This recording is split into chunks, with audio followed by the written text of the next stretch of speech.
Okay, we are here with Paul. He's come all the way from Dorset. Is that right, Paul? right. Thank you so much for being with us today. What brings you out on early Monday morning all the way from Dorset?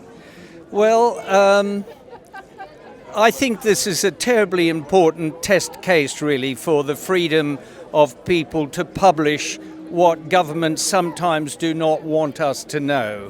Yeah.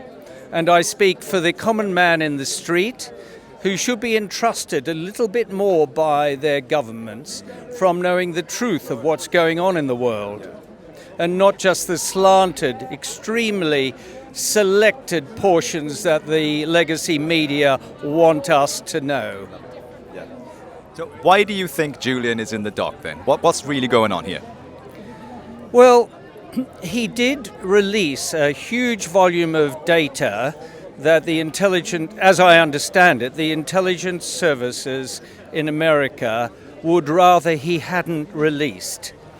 But as a common man in the street, I don't see why, if war crimes have been committed by our side, that Joe public shouldn't know about them.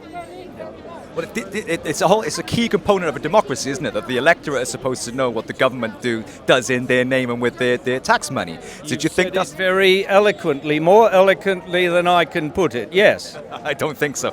But do you think what's happening here then is that Julian is being made an example of? I think that's pretty much what you were saying, right? Yes, it's well known to be an old-fashioned mafia tactic, really, that if somebody does something that you don't like, you make their life hell for so long that other people don't dare to do the same thing in future. Yeah. So what do you think is going to happen here today? What's your gut instinct about the way the system works? It's very difficult to identify and separate my gut instinct from what I desperately want to happen.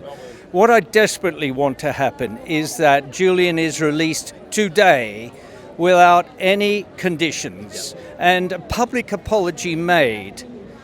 Unfortunately, I think that my optimism has to be tempered by a realistic track record of this British government, which is dragging our reputation through the mud for most of the world.